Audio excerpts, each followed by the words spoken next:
is the second of the location characteristics lessons, part of 2.2.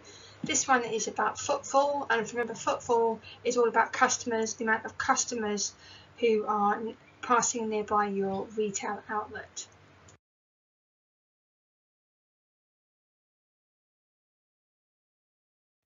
Here are the steps, the learning points to this lesson. First of all, we need to know how footfall impacts on the cost of a location, to link high footfall with high cost and low footfall, and how that erodes costs, and to be able to explain why some retailers choose low footfall areas for the benefit of their business. The key vocabulary: footfall, back again, it's one that we go back to quite a lot, which is the amount of customers who have the potential to walk past your shop. Transport hub, that's a particular location type, with things like airports and main train stations where customers are passing through. Geographically, then we've got an adjective in terms of how where it is in terms of the infrastructure, where it is in terms of city centre or rural. A large volume of sales, so that means a high number of sales, and a high value product. Obviously that means that there's the customers associate they desire it and they value it a lot. You'll know when you've completed the lesson, when you can state what footfall means, that you can describe why there's a link between high footfall and higher costs for retail properties, and you can explain how some geographical areas benefit retailers even when costs for it are high. The retail careers at the bottom, we've got garden nursery assistant, horticultural manager and insurance account manager. Here's the work list for the footfall lesson, lesson 24 for 2.2. There are 2 tasks: taking sides and the impact of footfall. Footfall. Retailers need a good number of customers in order to make the business successful. Stores located on busy high streets or in shopping centres or transport hubs tend to get high levels of footfall, whereas those located on side streets or rural areas tend to get lower levels of footfall. This is one reason why retail premises located in busy areas are more expensive. By having a high level of passing trade, a business is more likely to attract new customers and customers make an impulsive purchase. Task 1, taking sides. Move the pictures, which are on the next page, move them left, right or into the middle. Which one you think is an expensive location, which one has a high footfall and which one has both. You may or may not need to use the same retailer twice, so let's have a look at this example.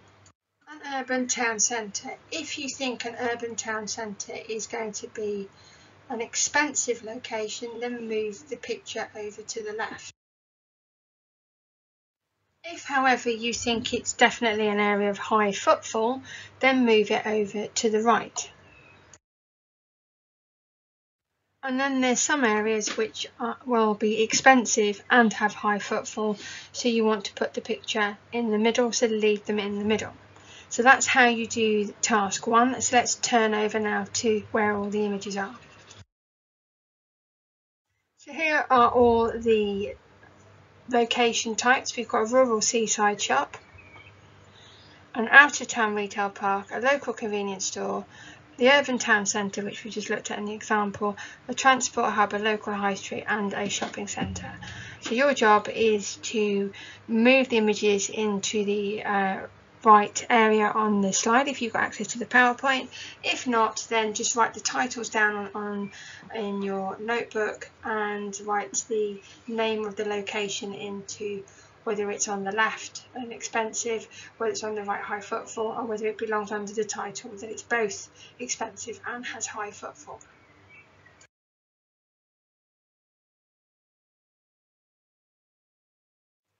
The impact of footfall. Footfall on our high street has been falling in recent years, and this might affect the cost of premises, although business rates have remained at the same level when footfall was higher. Some retailers require very high footfall to make sales, such as convenience stores, who have to sell a high number of fairly low-cost products, or maybe even have high-priced products because they don't sell in large volumes. Other retailers who may sell high-value products, such as cars and antique furniture, may not be as concerned about footfall as they will not be reliant on passing trade. Task 2. Find the antique store near school. Google it and write it in the box below.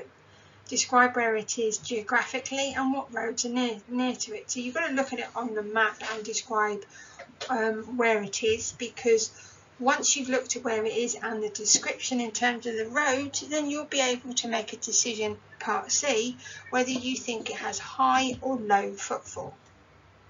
And part D, what benefit does this location offer the antique store?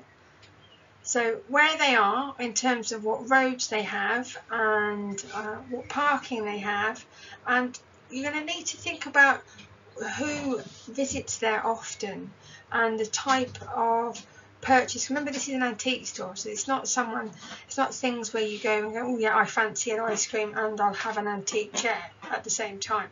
It's not the same kind of purchase that you make.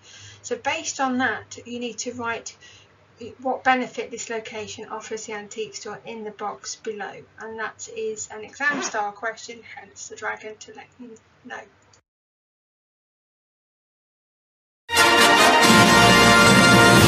All done. The 2 tasks are completed for lesson 24 for footfall on location characteristics.